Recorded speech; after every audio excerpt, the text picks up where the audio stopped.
Welcome back to the Potato Museum show. Today we're doing the Netherlands, aardappelland or potato land, real potato land. Let's go. Meredith's going to operate the slideshow though. So there you can see the word aardappelland, and this is a little bit of history. Columbus, 1492, started the whole Columbus exchange of foods. They arrived about 1594. They were being grown in Leiden in just an herbal garden.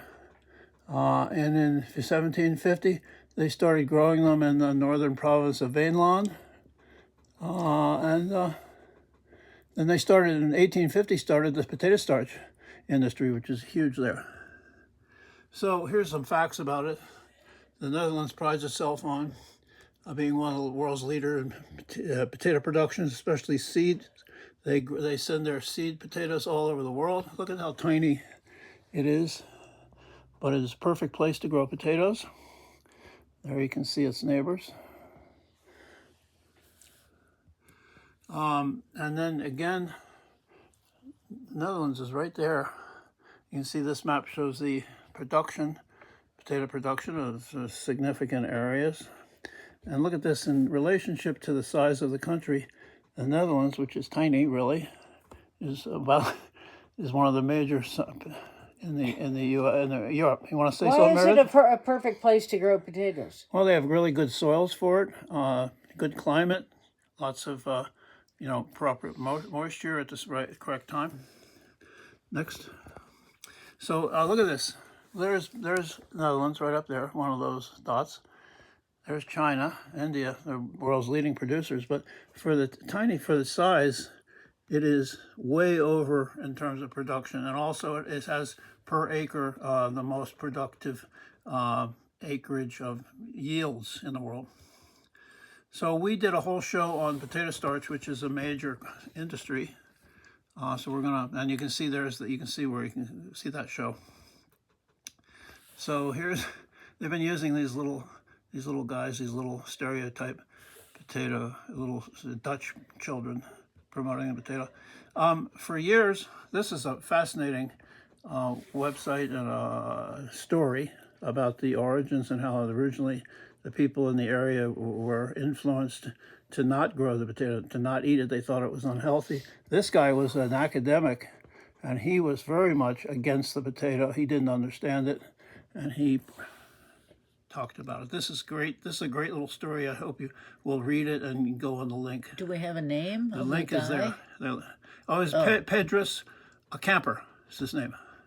So early on, potatoes were planted. These they had them in their bags, and then they would the guy would dig a hole and they would throw it in.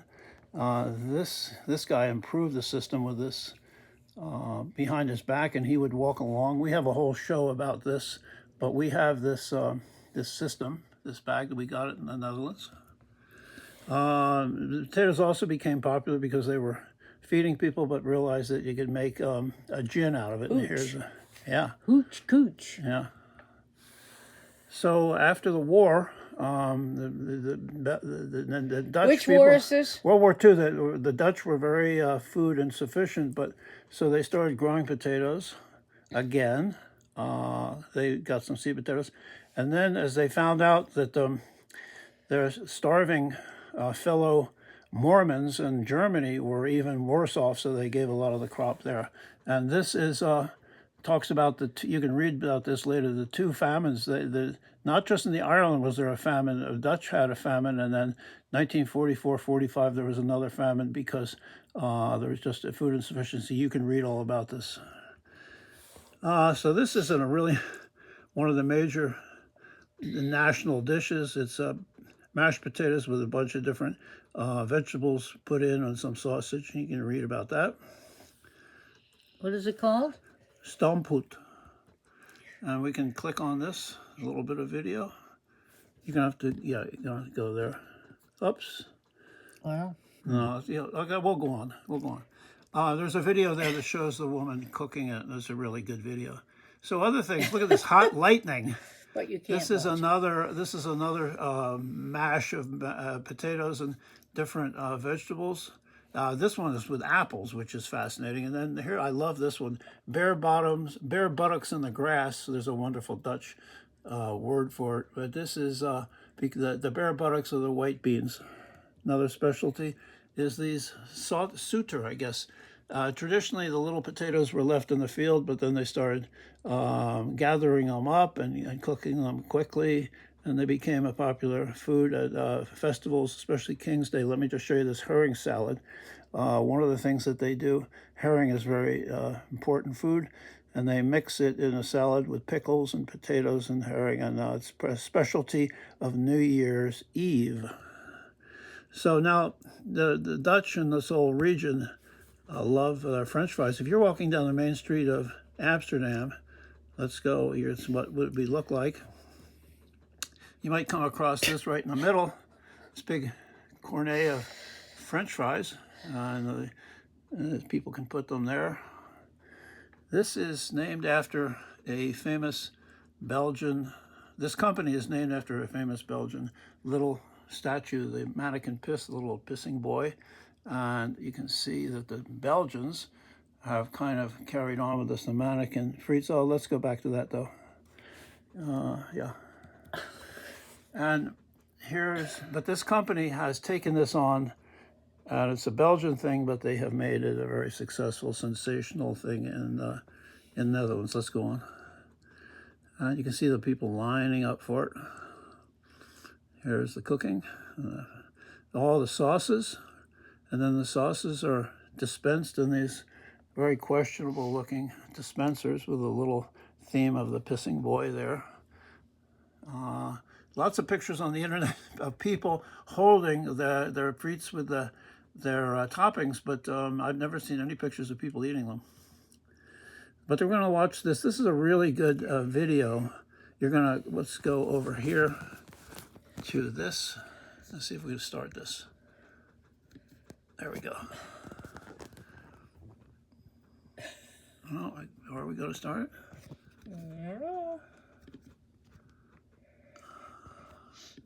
Well, I guess Well, not. looks like we'll have to come back with the video. Yeah. Let's see if we can get this going. It should play. There we go. What I like about this video, it shows the very modern way of the Dutch produce potatoes, and in this case they ship them to this company that's making French fries each day, but they also do all this to ship their seed potatoes around the world.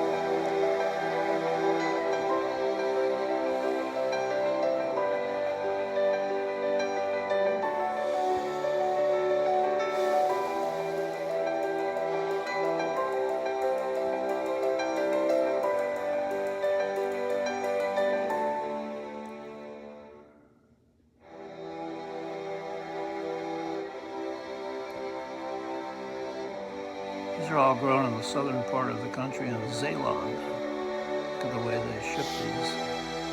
Again, this is to the local storage unit, but these will then go to this fruit maker, but they could also be going around the world.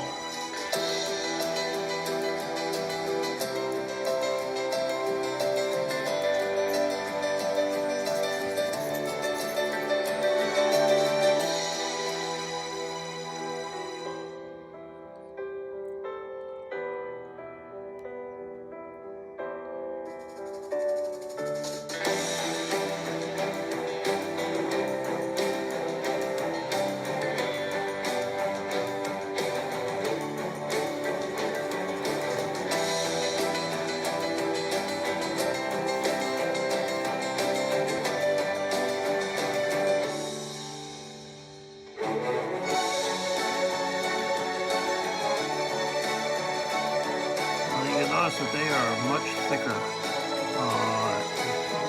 style of frites in the Netherlands, and a little thinner in Belgium, and in the U.S. much thinner. We'll feel the mouth.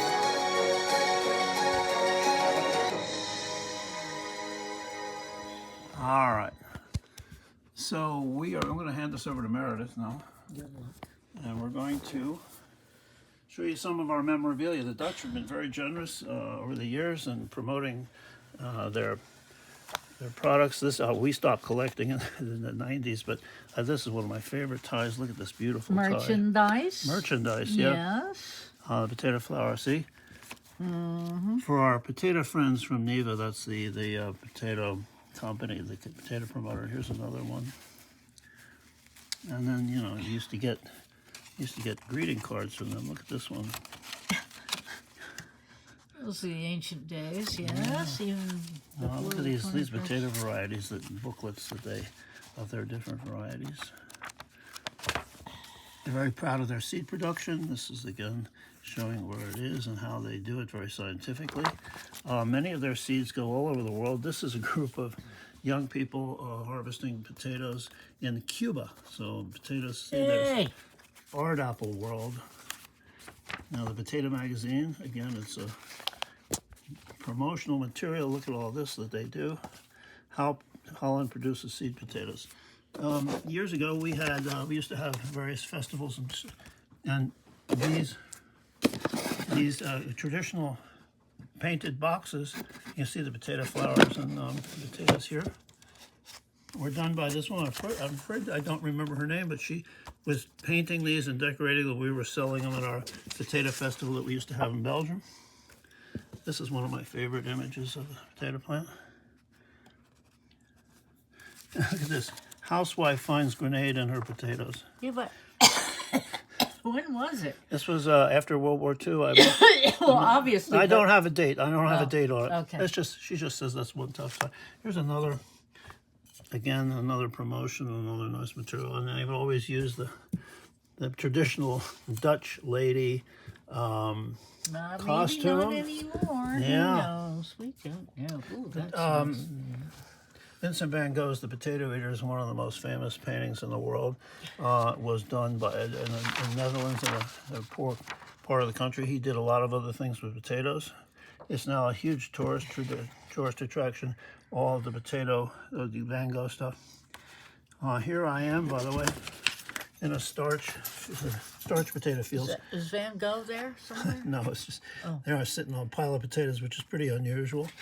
Here's not a collection, here's that That gizmo. Should have a name. potato planter bag. I'm just going to take this over here.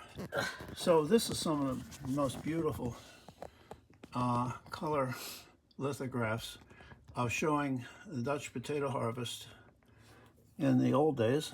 Look at how beautiful and detailed this is. And then here's the modern version of a big combine. They produced a book on the whole potato industry, especially the potato starch industry.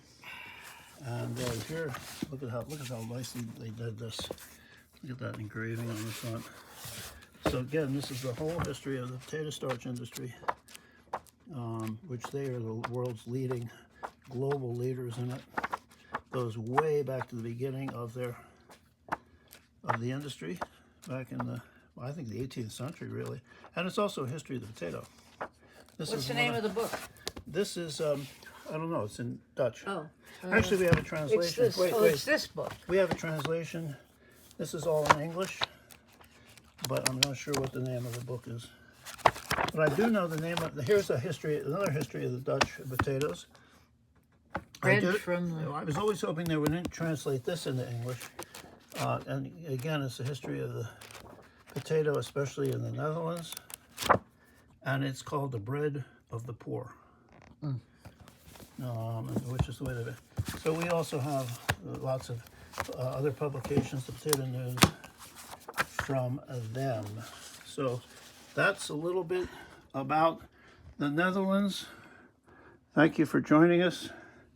We'll see you again sometime.